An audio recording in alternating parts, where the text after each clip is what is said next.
Enzo, thank you ever so much for doing this. We're approaching the business end in Premier League and Conference League. How do you balance and prioritise the two competitions? They are both important competition for us. The Premier League can give us the opportunity to play again Champions League, and the Conference can give us the opportunity to win a trophy. So they are both very important. We're here to look ahead to the weekend, so tell me about the Premier League form at the moment. How are you feeling about the way your team's performing? In terms of result, I think in the last 4 games we won 3 and we lost 1, or in the last 5. Anyway, I think overall we are all in the same position in this moment.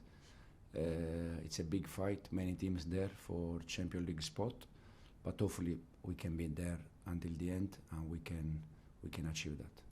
The results at Stamford Bridge have been tremendous.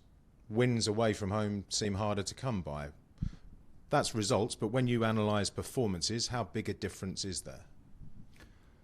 Listen, sometimes you win games where the performance is not top, and sometimes you don't win games in the other way. I think overall, probably we start the season winning games away. Now we struggle a little bit to win games away. Hopefully, as I said, from now on we have still 7 games to go, and we can continue to win games at home and we can win some games away. Is there any risk of a mentality issue where players feel extra tension, pressure to perform at home because of the struggles away? No, I don't think so. In this moment, we have, as I said, 7 games to go, but it's already from 12, 13, 14 games where we are saying the same. We need to win games, no matter if it's home or away, we need to win games. And even the last game against Brentford, I think overall we did enough to win the game. Unfortunately, we didn't score, but as I said after the game, I think we shot more than 20 times. So it's just a matter of taking the chance, but important that we continue to create, and then at the end we see. One of the results that didn't go your way on the run away was against this weekend's opponents, Ipswich. What went wrong that day in December? I think in that day probably they had more desire than us to get the 3 points. I still remember the game, but even if we had many chances to score, but they were defending very well. And now it's a good team, to be honest. I know them from last year, so they are a very good team, good manager. They are doing very good job. Premier League is for sure different, but they are doing well, and hopefully we can do our best to win the game. They pushed you all the way last season, didn't they, in a couple of really tight matches with Leicester. Tell me more about the manager, the job he's doing.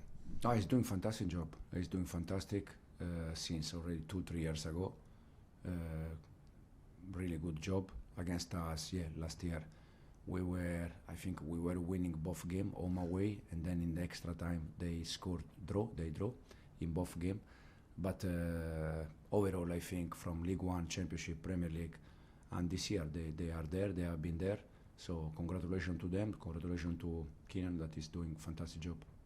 I looked back just this morning at a couple of the match reports from the defeat at Ipswich in December, and one of the criticisms was that the likes of Cole Palmer, other key players, weren't getting a rest.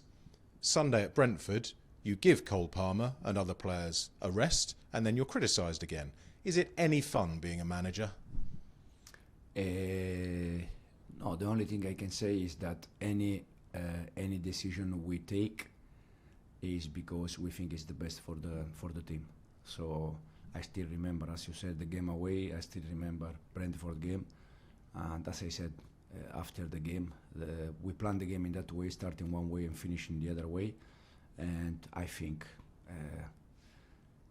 most of the times, or almost every time, unfortunately they judge us on the result. So if the last game we were able to score and win, probably the decision was top, but because we didn't score and we didn't win, the decision has been no good, but it's what it is.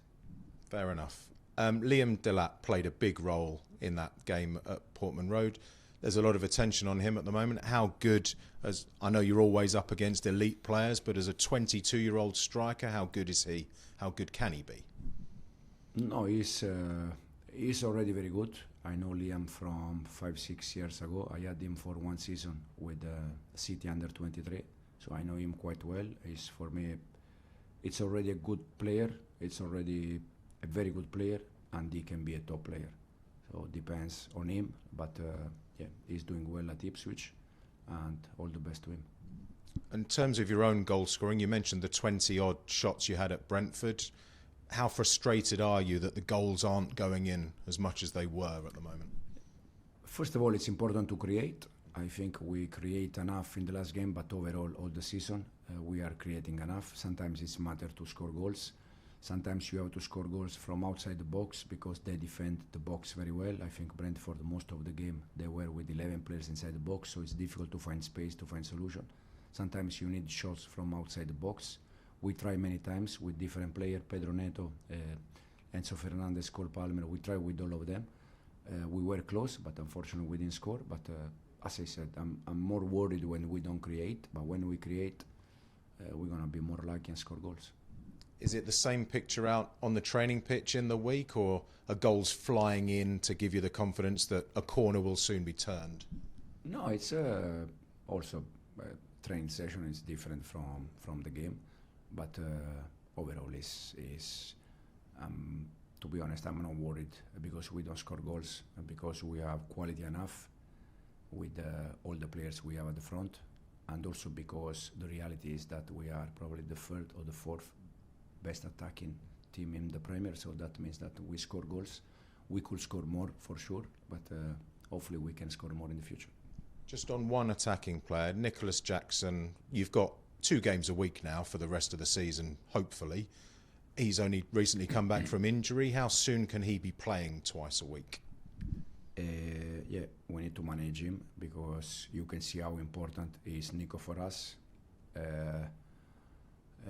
How bad has been playing games without him. I said since day one, is that kind of striker that it's always a threat for the opposite defensive line, and off the ball is very aggressive. So I think us with Nico, we are a better team. So we're gonna try to manage him until the end. And overall, you mentioned how tight it is in the battle for Champions League spots. How confident are you can stay where you want to be and reach that goal at the end of the season? Very confident, very confident. First of all, because I used to look the reality, and I think all season we have been top 4. For part of the season we were second for many weeks, so we have been top 4 all season, and I'm confident for that. And as I said, now we have 7 games to go, and hopefully we can finish where we are. I wish you all the best. Thank you. Thanks ever so much Thank for today.